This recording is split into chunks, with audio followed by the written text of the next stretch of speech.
is Star Wars Tales from the Universe panel. And let's bring up people right now. Amy Allen, Chris Bartlett, Steve, yes we are, Stephen Constantino, and Marty Matlis will be on his way, and so will Mark Dotson. Anyway, how about a big Contropolis, Massachusetts? Round of applause for these people. Before we start, we do got some con rules. Please, no live streaming. Take all the photos you want, but no live streaming, okay? And then we got some Angrygeeks rules. I am Lewis from the Angrygeeks, and our rules are... Chris, now you know our rules, okay? Amy does not, and... Oh, excuse me, Steven does not. So you guys set the rules. You guys set the pace for the panel. What are some things that you're tired of answering? Do not want to answer? Yeah. Okay. Where's your mic? All right. Yeah, nothing. Okay. Oh, what's some things you can't answer? So let the audience know now. You'll never know. Yeah, there you go. There you go. So when the audience comes up, then they say, "Can you tell me about season 3 of this, season 4 of that?" And you say, "No." You won't even know that we didn't answer. All right. So there you go. So Amy, what is it like for you? Now I already asked Chris this. So Chris is not going to get any questions from me because I What? No. Because we talk all the time. What's it? Marty! Marty Matulis, everybody! Hi. Should we do an introduction? Marty, Hello. tell everyone who you are. I am Marty Matulis. I play Thane, the space pirate on Command. And that's all you get. And it is very fun. Bye. But there you go. That's all you get. And then we're just waiting for Mark. Anyhow, were you a Star Wars fan? I was. Yeah, when I graduated college, I went to school in San Francisco. So my goal was to stay in Northern California to work, to ideally make my way into Lucasfilm. And I did. Cool. So when you got your... Excuse me, Mark Dotson is calling you right now. Oh, answer him. Say, where are you? Hey, Mark. We're on stage waiting for you right now, the whole panel. I'm serious. We're on stage waiting for you. Do salacious crumb for us. So you okay. Send me a question. We'll see you soon? Okay. It's on his way. Okay, All right, when he gets here, everyone just like wrong room or everyone hide. Everyone hide and we'll all pop up and say supplies. And, what was it like for you to get that, get the contract, get the casting call, or did you know what role you were going to be? well, my situation is a little different because I was actually an employee. So I was a production assistant on Attack of the Clones. Okay. So I did sort of, which has happened in the past with Star Wars characters, I did a crossover. And so I was working as a PA, and my production manager came to me one day at my desk and put a photocopy, black and white photocopy of the cover of a comic book that had my character, and basically said, do you want to, take a shot here? And so we ended up taking some Polaroids with a sort of, if I remember correctly, like a mock-up costume of what, ideally would become the costume, or eventually would become the costume. And then they sent it up to the ranch, to George, and he gave it the okay, and then it happened pretty quickly. Because the movie was coming out in May of 2002, and I think I did it in March. It was kind of a last-minute addition, and then they just sort of, peppered my character into Attack of the Clones, and with that came, action figures and many things that I was not expecting. Do you own any of your own action figures? Oh, yeah. I have... Did you sign any of them? I have everything sort of... Did you sign your own action? No. But my nephew has a signed one in his room, and it's pretty cool because he's, almost 21, and he's still got his Hot Wheels and his stuff in a, shelf, and that includes... There's nothing wrong with that. No, he's... I want everyone to know that. It's cool. I love it. Okay, no, there's nothing wrong with that. Always Little guy over there, always stay a child. There's Yes. nothing wrong with keeping toys in a box. Yeah. There's nothing wrong. Yeah. I had the same philosophy. And when We didn't know someone that in my and when someone says you don't need it, when you do, just say yes, I do. Don't be like 40-year-old virgin where she makes him sell all of his actions. That is right. That is right. And then, so, do you collect anything before we get to the next week? I mean, I have a pretty good Star Wars collection going on at my house because I feel like, which we probably all like, when you go to conventions and you travel, you're constantly collecting things and being, gifts and patches, and when you have the 501st, you're getting so many things. So yeah, I have a lot. Wow. Yeah, it's cool. Marty. Hey. Hi. We have yet to work with each other. What was it like when you first got signed? We are being invaded. Oh, this is amazing. Security check these people out before they. And we are really being invaded because I see someone else in the crowd. I'm sorry, I was completely distracted by the late arrivals. Could you ask me that? What was it like when you first got cast into the Star Wars universe? Shocking, exciting. Didn't quite.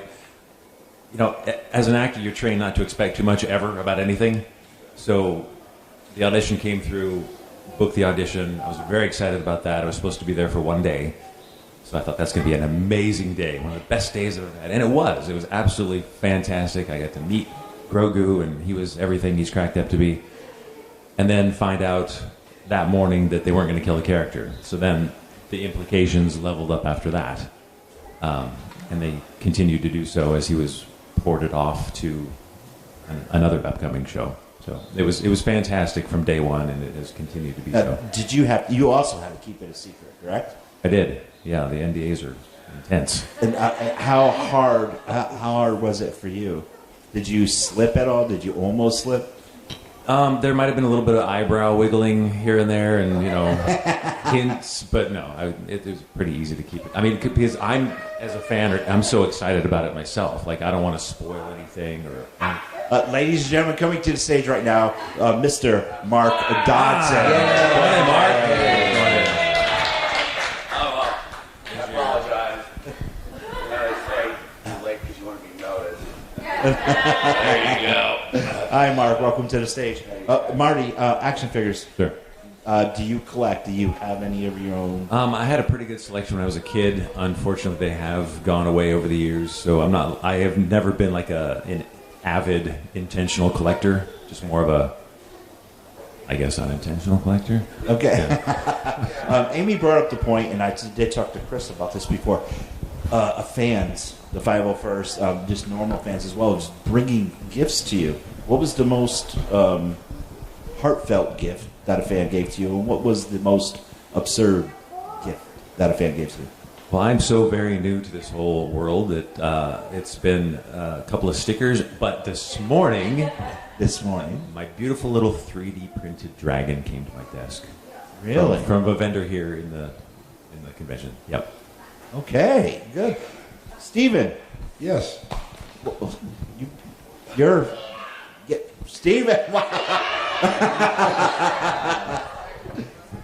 You're into this Star Wars universe, The Guard.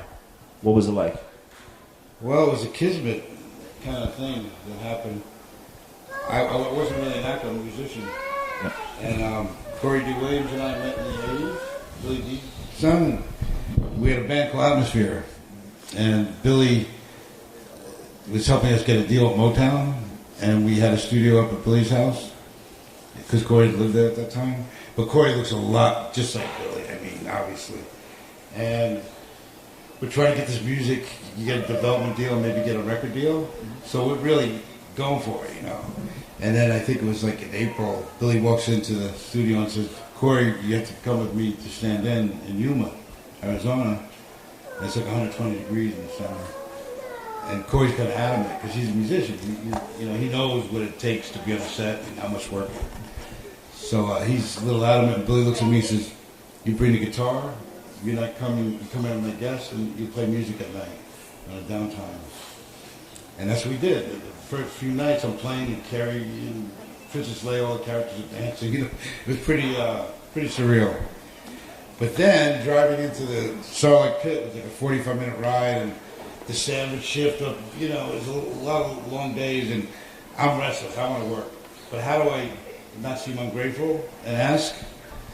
And luckily, like the second or third day, Howard Gazanjian, the producer, had invited Billy for dinner, and we get to go along. And I said, "Howard, I'm there. Put me to work. I'll work for free." So he said, "Okay." So next day, I go and they make me the Gamorrean Guard, and they make Corey Klaatu. And Ralph Nelson Jr. took some pictures of us with the mask off, which was kind of rare at the time, and Corey as well, and Billy also took some pictures. It wasn't like now with everything that's hush hush. It was put in the archive for I don't know how many years, maybe 20 years. And then I guess 12, 13 years ago they came out at DreaCon, because Corey's in Atlanta now, and his dad did a show, and people in England have written to me, "Do you sign autographs?" I said, "For what?" And she was like, well, you're the man behind the mask, and you fought with Luke Skywalker. And I said, "Well, okay, send me some stuff." So they sent me like 60 items from England. and a check, and I'm being a musician. I said, "Wow, this is a good side gig, And so I signed the autographs, and then they went up online, and then at the time, Cool Waters asked Corey and I to go out and tell our story, and it's been 12 years. I haven't looked back. It's pretty amazing. Do you have any of your action figures? Do I have any? Yeah, that's Gamorrean Guard. God. Well, so, you get the bug, and then, of course, all the 80s stuff is very desirable, so I kind of look for that, and my recording studio became like a museum now. And I just moved, actually. I saw in Boston. I'm wondering how. It's kind of daunting how I'm going to deal with it. You need to get rid of that? Huh? You need to get rid of that box? Well, and the 501st, I have all these coins and patches. I display them, and then the special things, like Robert Bailey, who did the storyboards, he would draw some pictures in pencil, which I like that, personal stuff that you can't get. And I have the bug. And then Pops, they're out of control. I didn't like the Funko Pops at first. I thought they bastardized the characters. But now I'm sorry I didn't buy cases of the blue ones. Because once they're vaulted, it's unreal. And I'm hooked now with the music part of it. And they get bigger. Yours like this now. Chris, what's the favorite thing in your collection? Well, first I just want to tell you, as a kid, because I saw Star Wars in 1977 in the theater, and I bought as many characters as my paper route, money could buy me, and then when I was 13, I had like the X-wing and like all the main characters and some fringe characters.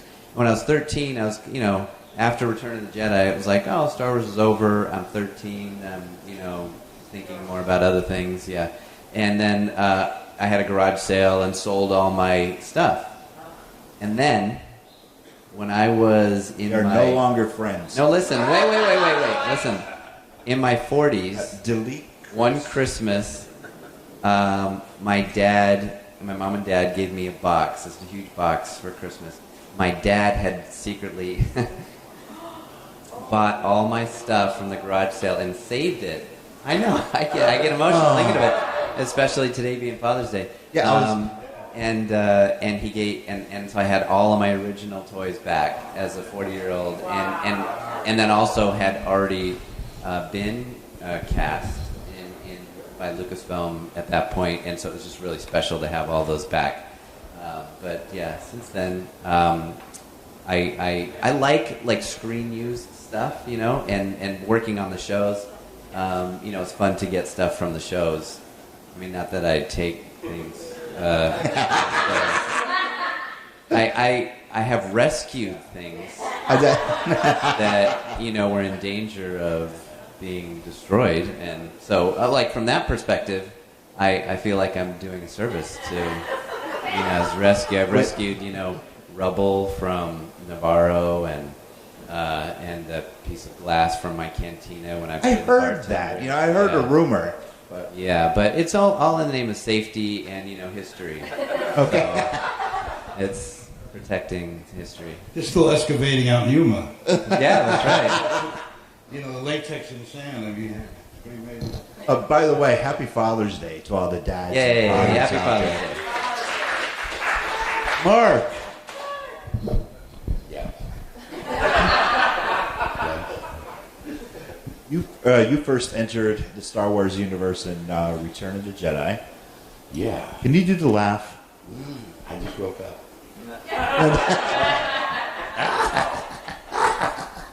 A little bit. It's a little hoarse. I've been doing it all week. It's actually a monkey lizard.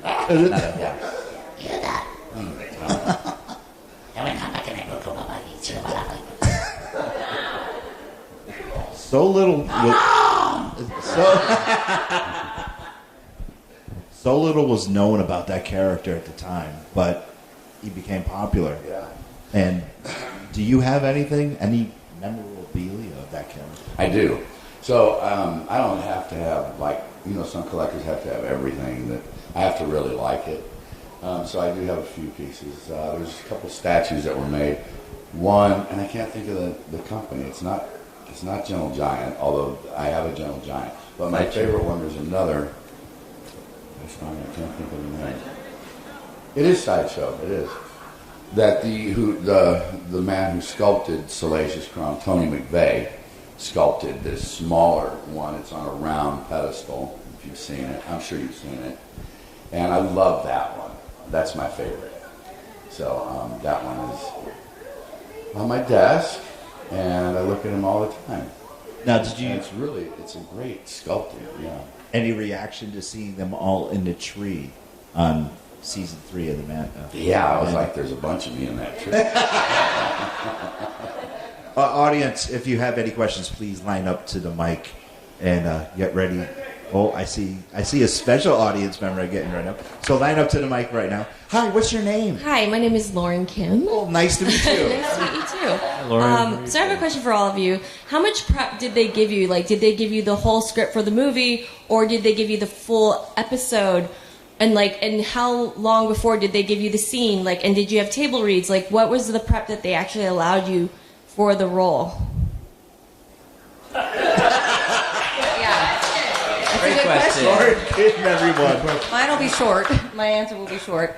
For me, for episode 2, there was really because there was no dialogue, there was really not a lot of prep, and because it happened so quickly, I had, maybe somebody show me what to do with the lightsaber. It really was my roommate, Steve, who had just come back. Well, he became my roommate, but he had just come back from Australia and had been on set down there for months. So he actually gave me a few pro tips so I didn't look completely crazy when I was, in front of it.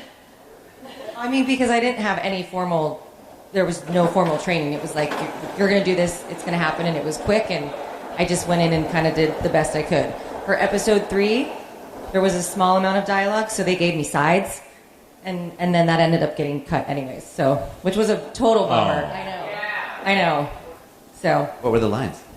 I don't remember. And I know it's... Jedi Mind Wipe. That is what it was. I know. I'm sure if I did a deep dive, I could potentially, find out. Yeah, I know.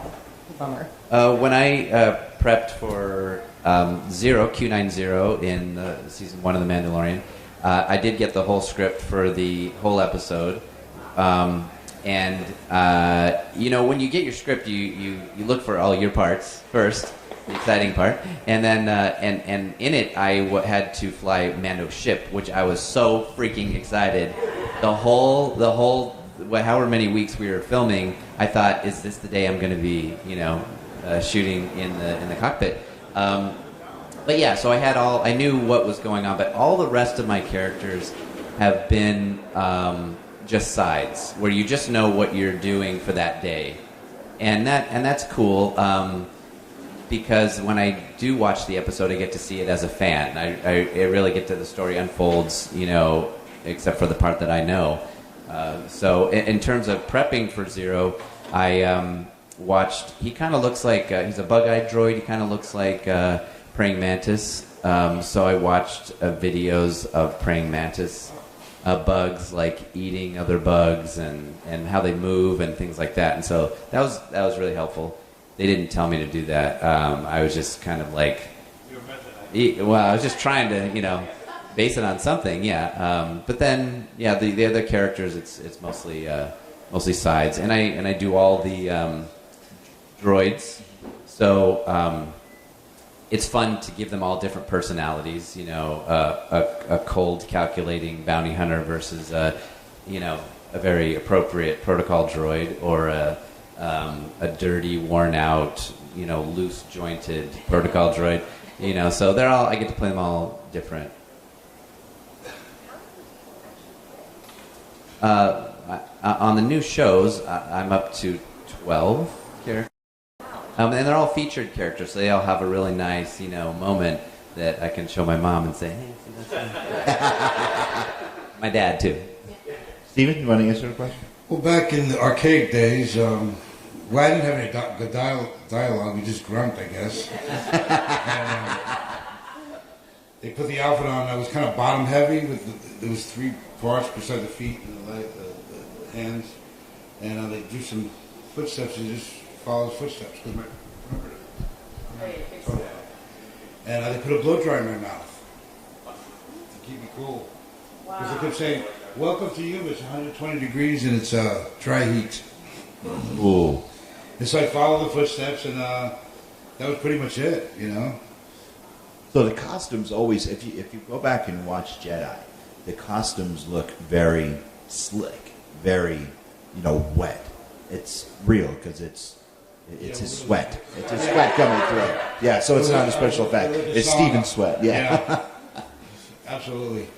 Marty, you want to answer Lauren's question?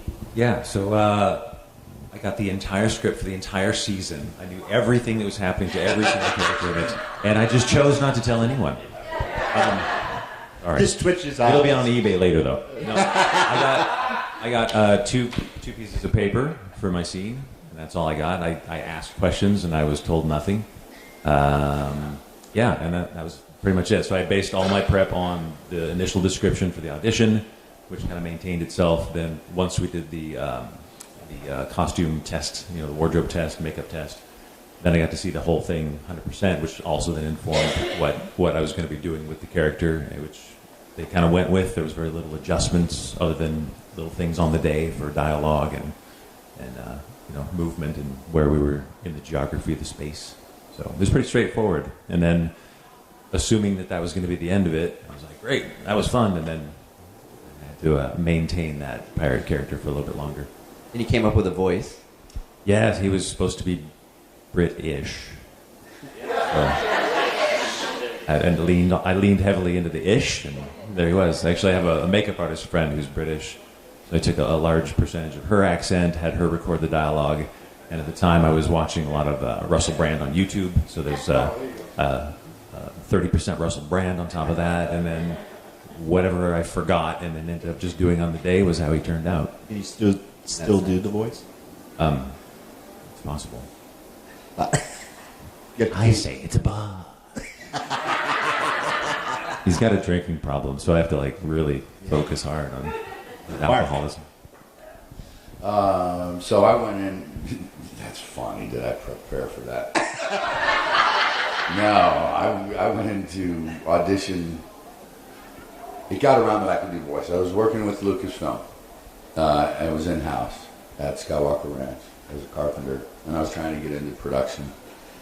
And it got around that I did funny voices, I did impersonations, and so I let Ben know. Ben Burt, sound man for Lucasfilm. So I let him know, and he brought me over to audition. And he handed me a script. I didn't get the part. And it was Admiral Akbar. Oh. And it was the scene where the hologram of the Death Star comes up, and he's describing how they're going to fly in, and all the things that he says, they're going to fly in and do these. And it overwhelmed me, and I got so nervous I started shaking to the point where I couldn't read the script. My hands, there was no place to put, there was no music stand to put it on. I'm in Ben Burtt's studio. And I went, oh my God. And Ben's like, what? And I said, I'm so nervous and shaking so bad, I can't read my script. And he said, oh, relax, take your time, no big deal. And I'm like, not to you, but it's a big deal to me, and I'm really nervous. And so I said, can I do something and get these nerves out? And he's like, yeah, do whatever you want. So I walked away and I started flailing with the script and doing all this and I came back and I had stopped shaking, and it got that nervous energy out. And so he walks from behind his pedestal and he comes up, give me the script. And so I handed him the script. And honestly, when he was walking away, I thought, I've just offended Ben. Well, he'll never work in this town again. All that stuff. And he turned around and he's kind of giggling himself. And he goes, see what you just did over there? And I said, yeah, screaming and cackling. And he said, I've got a creature that's going to be perfect for him. Forget Admiral Akbar. Let's do a bunch of that today. So that's how that happened. That's awesome. Yeah. And then and he described the creature. I didn't see him, like you guys know. You don't see any. Only what you need to know. And he said he's part rat, part bird, part monkey. That's how he described him. Yeah. And then he described things that aren't even in the movie, because I guess they don't want you to know. Just like you're this creature, and you're sneaking through the desert, and you see a big castle up ahead. Give me in that voice, like you're walking through the desert, you're tired. And I just started doing it, and then. So he went on, and now eventually I end up in the castle, and there's a giant sleeping, and I steal the cheese from this giant, and now I do all the sounds for that, and now the giant just woke up, and he's chasing you, and you're scared, and I'm screaming and running around, and then he says, the giant just caught you, and I had stole his cheese. He just took the cheese back from you, and he's holding you, and tell him to give you that cheese back to you. And that's when I went, this was me. He just give me gibberish. So I went, I think I said that. And so then so I'm thinking, are there kids in here? Are there kids in here? Okay. So what I'm thinking, right there. I'll say the F word. But that's what I'm thinking. So the scene where R2 zaps Salacious in the butt, and he goes up for going after C-3PO's eye, and I yell down at him. What I'm really saying is, give me back that effing cheese. That's what I'm thinking in my head. So now you know. I'd like to see that episode. You me too. The actual, right? Do we have any audience? Oh, we have another audience question. What's your name? My name is Justin. Hello.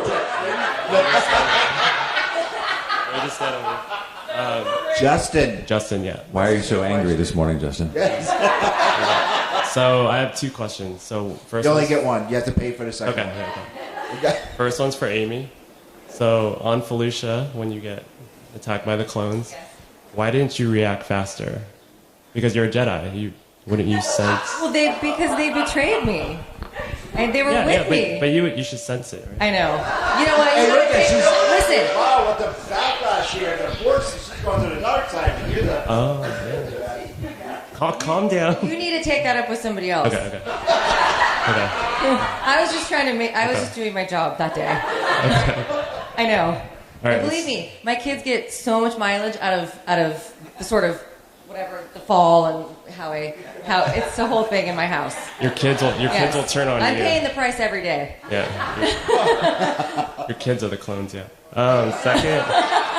So second, Well, we know one is. yeah, exactly. Second question's for all of you guys.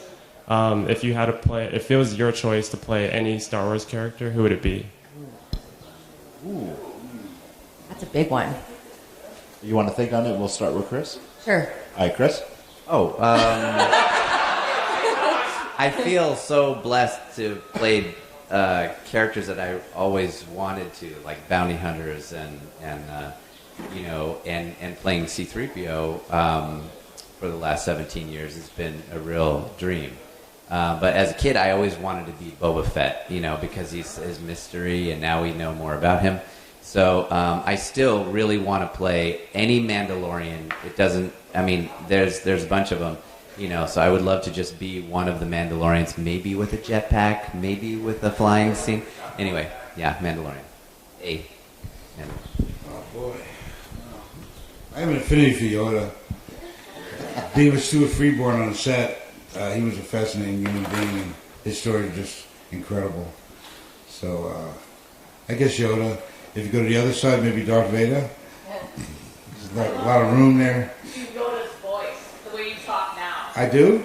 No, I would love to. Oh, yeah. New Jersey voice. Jersey? Marty?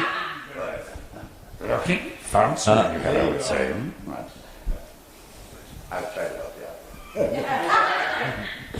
I'm seconding Mr. Bartlett. It's got to be OG Boba Fett from Empire, like most feared bounty hunter in the galaxy. How can you not want to be that guy when you're, what was that, like 9 or 10 when that came out? He was the guy. He's still the guy. Yeah, I would agree. The most impressive would have to be Darth Vader. Oh, that's Yeah. you got the voice right there. Oh, I love it's Baseball Ray saying that. Yeah, I love Darth Vader is without a doubt for me the greatest villain in history, and I would most certainly like to be him. All right, audience, another question. What's your name? My name is not important. My question is for Amy. And probably Chris and Mark. Okay, so with the comics that's going on, how do you guys feel about characters getting revived in the new expanded canon universe? Amy, you were brought back, or so we thought, in the latest issue of Dr. Aphra. What are your thoughts? I mean, honestly, these comic books really continue to help keep the character, my character, going. I mean, it's been 22 years. I never expected to still be doing this and really seeing the character remain popular. So I don't know. You told me yesterday about that. It's a new comic. It just came out, so I haven't seen it yet. I want to see it. We're gonna find it. Yeah. Yeah. It's just wild to me that the character really has this whole other life in the expanded universe. Yeah, my characters are still pretty new, but 4-LOM and Zuckuss have had a lot of action in the comics, and 4-LOM in Empire was just static. He did nothing. But when we were filming Kenobi and developing the character of One Jack, they said, we want this character. This is going to be the most kick-ass protocol droid ever. He needs to run and jump and dual-wielding pistols and everything. And so I was so excited that finally a LOM class droid was going to see some action in live action. And so I worked really hard to tailor the suit so that I could stand like a gunslinger and wield dual pistols and pull pistols out of his holster and everything, so that we could see that really in live action. So I was happy. So yeah, comics. It's a little different question for me. Mark or Mark, Steven, or do we want Marty to answer that next question? Draw. Yeah. Oh, I don't know why. Okay. I haven't been brought back yet. Well, yeah, you were in the tree. No, that was my cousin's. That was my cousin's. Right. It makes Kawaki and But Wookiee lizards. I would like to see. There's a possibility, right? If they go back in time before I get killed on the barge. But those are my cousins. And I don't really like it when they roast my cousins. People have asked me how I feel about it. It's like, how would you feel if you saw your cousin roasted? I guess if it was a cousin you didn't like, you might be okay, but yeah.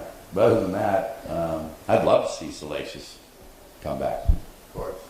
I could come back. You could. Boba Fett. You might have, yeah. Well, it's chopped in half, right? Or it's before that happened. And then they come back in the future as MMA fighters in really good shape. Morian Guards did come back in Boba Fett. Yeah. Like MMA fighters. I guess with Jabba we had a lot of gluttony involved. Such a pig. Marty, your characters are relatively new, but you think a comic could be involved, maybe some backstory? I would love to see it. I think the whole space pirate thing is ripe fodder for comics. I think Vane's particular silhouette, his costume's awesome. I think he was really cool in a comic book. Okay, another audience question? Oh boy, they're gonna duel it out. Oh boy. And what is your name, sir? What's Does this go any higher?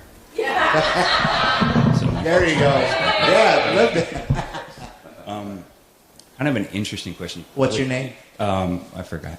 You could be the next Indiana Jones, actually. Dude, that'd be awesome. I'll take that. From a performer's perspective, you kind of already hinted on it, some of you, based off your questions. Do you all have like one movie moment that you could think of when you're just like, wow, like I'm here? You know, like there's that fleeting kid moment to where you just went from being an adult and go whoosh, and you're just like, you know, like that thing. Like As whatever. a performer or as an audience? I would say as a performer, you know, like you're on set and maybe you get like one word from the director, or, you know, like you said, you booked it, or you're sitting there and, you know, you just see like a prop that just literally jumped you to being a child. Do you have something like that? All of you? I can jump right in on that. Yeah, let Marty go. That was absolutely seeing Baby Yoda's pram coming out onto the stage. Because I only got my pages and we'd shot my direction, I didn't know really that he was going to be there. So when they turned around, here comes the pram. And we all know what Vane looks like. Like, he's kind of an imposing guy. I nerded out. I was, oh my God! If anyone here has seen me with the dogs running around, that's how I am with the kids, too. So, like, I was trying to hold myself back. My makeup artist was like, you're in the scene with him. Just go say hi. I'm like, really? I'm allowed to do that? He's like, dude. Newbie. So I walked over and I was baby talking to Baby Yoda for a while. That's great. Do the puppeteers react back to you? Oh, they love it. They will practice at any time. Anyone even glances their direction, they're excited to play. So, yeah, I was crouched down. I was kind of giving him the technical once-over, looking at the cabling. Sorry, he's not real. Real Anyway. to me. Yeah, kind of looking at the ears and looking at the eye seams, and then all of a sudden the ear twitched. And I was like, oh, no. He was fully alive in that moment, and I was 5 years old again. He really is as realistic in person as he is on the show. I mean, working with him, I've tried to murder him. I've taught his class. I saved him from IG-11 smashing his head. But for me, to answer your question, was as a kid, I built my own like refrigerator box, spaceship with all the buttons and the windows and everything. So the day where I was going to be flying the ship as Zero, I was so excited the night before. I don't know if I've told you this before. I was so excited the night before that I couldn't sleep.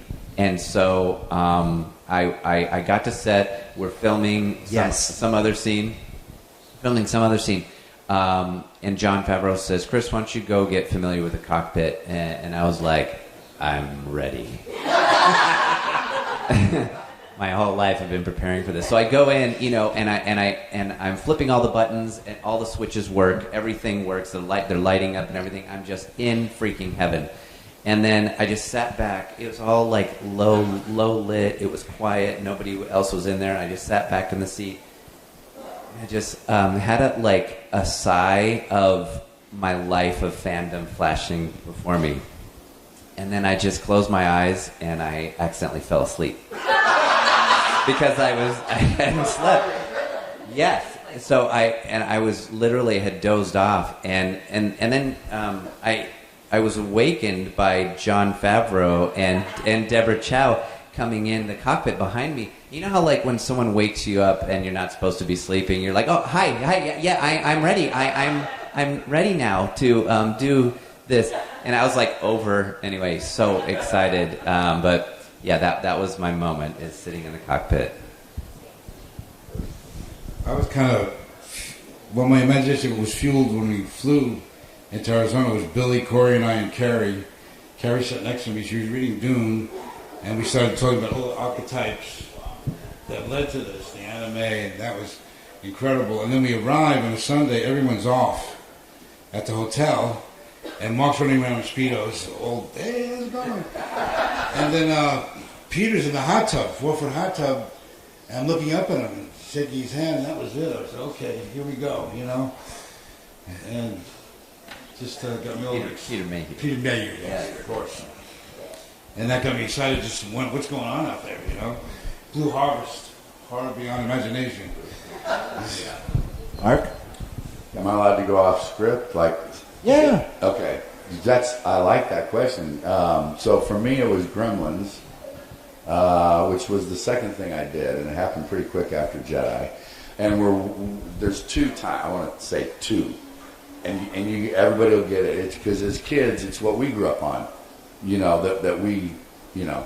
So we're not kids when we've done Star Wars, and so now these kids are so. But so for me, when we did the scene in Gremlins, the movie theater scene, and so we're doing ADR, which is automated dialogue replacement, and to the picture on a big screen, and they'll play a piece of what we're going to do and say, okay, what are we going to do with this? It's all improvised.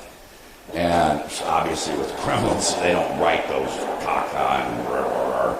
So we're watching, and we got to the scene, the movie theater scene, when the Seven Dwarfs came on. I lost. I was like, oh, wow, really? And Dante's like, what? And I said, I'm going to be with the Seven Dwarfs? And he's like, yeah, and you're going to sing their song with them, too. And I was like, oh, my God, this is amazing. That, for me, just was amazing. To this day, I sang with the Seven Dwarfs, y'all. You know, and it's just like, yeah. And then the other one, again, was Gremlins 2. I'm a big fan of Christopher Lee. And when he comes on and says, and we're escaping from his lab, and I saw that, and you've got to stop him. If all of them cheat away and eat a child or two, that'll be the most appalling publicity. I was like, oh my God, I mean, this is like, I'm escaping and Christopher Lee wants to stop me. That's just, right? That's fun to be in things with your idols, you know, and the things that from your childhood. So those were amazing moments. Another audience question? So, of all the Star Wars universe... Hold on, sorry. 1 second. I'm sorry. It's okay. No, go ahead. I forgot we had to go back to your comment. It's okay. So I obviously have a very different experience than these guys, which I do get a little jealous sometimes because it was just me and a big giant green screen. And I think about it now, if I could go back, like, could I do that now just with George Lucas and John Knoll, you know, like just all standing there. Like, the nerves. And I remember also, I flew up to San Francisco, and the night before, like, I was literally, like didn't sleep, and showed up there shaking, like, so nervous that I was doing it again. The first time I just kind of went into it like, okay, like, this is happening, like, get it together, do it, it's, you know. But then when I went back, and it was sort of bigger, it became smaller, but it was it was a slightly bigger role. I don't know how I just got through it. I don't know. But there was nobody else. I never interacted with anybody else. A lot of the surreal moments came when I started doing conventions, which was 2002. So it was like meeting Jeremy Bullock and, you know, Kenny Baker and Peter and sort of starting to travel with these people and seeing them on a regular basis and, you know, going out to dinner with Jeremy and his wife and all these relationships that were developed, you know, that I was so young. that was one of the really cool moments. And that was kind of the same working at ILM because I worked with all the old school guys. Like, I got to meet Dennis Muren, or work with Dennis Muren and all these model shop guys. And it was sort of a time period when it was crossing over into, it was early 2000. So it was sort of, it was coming to the old school was sort of coming to an end. And then it was a really interesting time to be there. So I have a question. Can I? You brought something up about green screen, and I know back when I was very impressed by how intuitive they were building the guns and distressing them with carburetors, and then the green screen got disconnected, right, in a way for actors. But now the volume set is a revelation, right? The volume. What's your question? Is the volume set? How do you guys feel? Is it more of a tangible thing? You don't even have to pretend.